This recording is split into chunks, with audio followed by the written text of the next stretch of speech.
Witcher Blood Origin, and where did I leave off last time? Well, I was talking about the worst part of the entire show for me.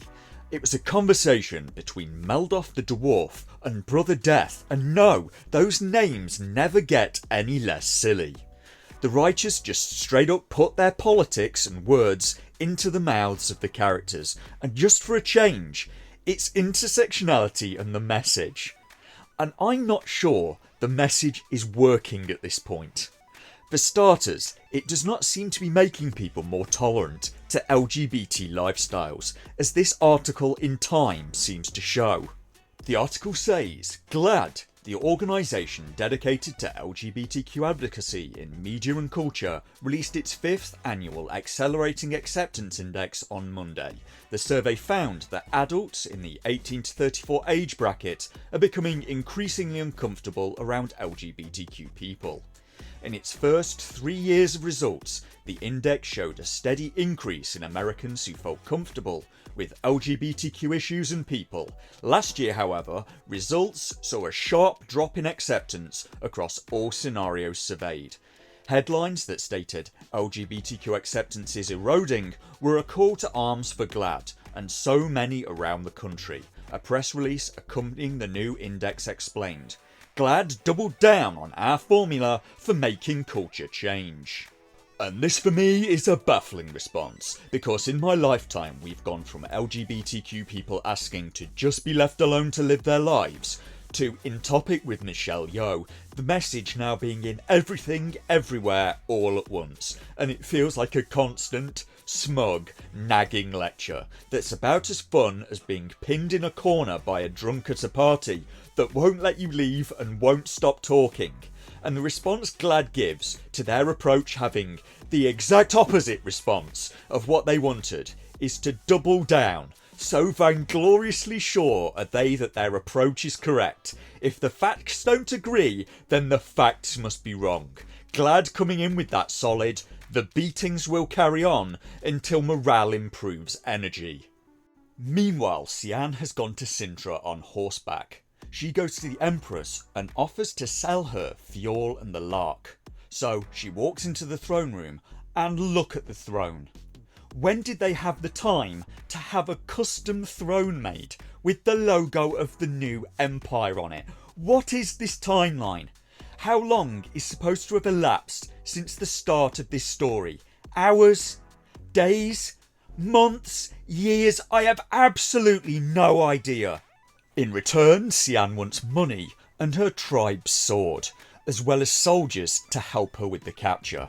The Empress questions the price asked by Sian for the Lark, and Sian says she's worth it, as she is the voice of the people. Give me strength.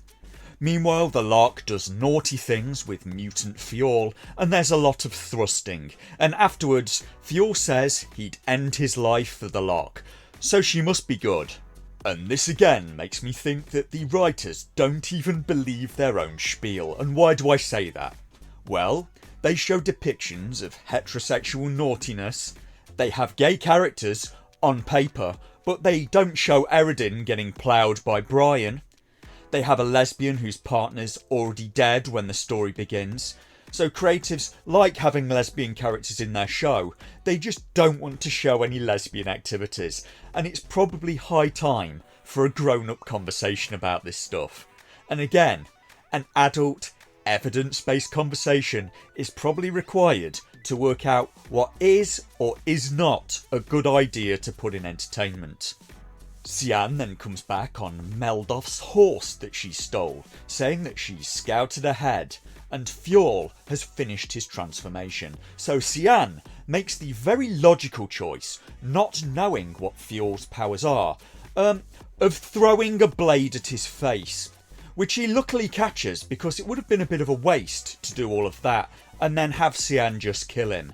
They all then march towards Sintra, and Sian leads them into a trap, a dead-end canyon where they're boxed in by the Sintran troops that came with her. But it's a double cross, and the troops are nullified by a group of mercenary archers that she got from somewhere off camera.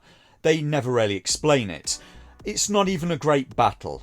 Meldoth at the end shoots 2 fleeing men in the back with 2 arrows fired at once from 1 bow, which probably wouldn't even work.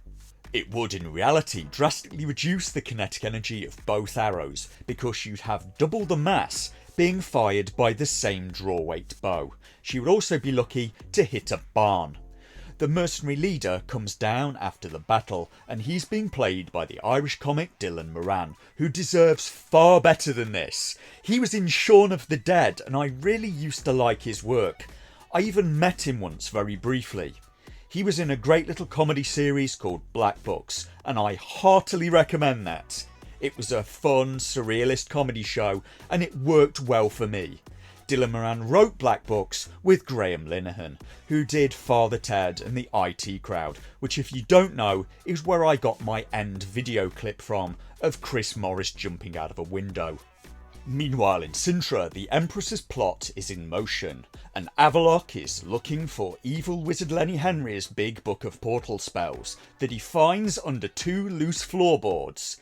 With the book, Avallac'h thinks that he can make portals too, but Lenny Henry finds out and attacks him and the Empress, but is stopped when Eredin threatens Lenny Henry's deaf assistant with a knife at the throat, and Lenny Henry is captured. So Avallac'h tries to open a portal for the Empress now that Lenny Henry's out of the way. He tries and it doesn't work. So Eredin immediately wants Lenny Henry back, and none of that makes any sense. Because they already know they can't trust Lenny Henry. Nor is it going to be a good way to get food, nor can they conquer other planets with the forces that they have, as one creature from one of these worlds wiped out most of their best fighters. But they stupidly let Lenny Henry out after betraying him because they now need his portals again, and they won't give Avallac'h any time to try and learn or have a second go. And who would have thunk? Lenny Henry goes on to betray them. Meanwhile, the Larks group all dress up in the defeated soldiers' armour. They're going to try and walk back into Sintra in disguise. And this is where the episode ends. And yes, it was terrible again. Could you make me a cup of tea, please, Stephanie?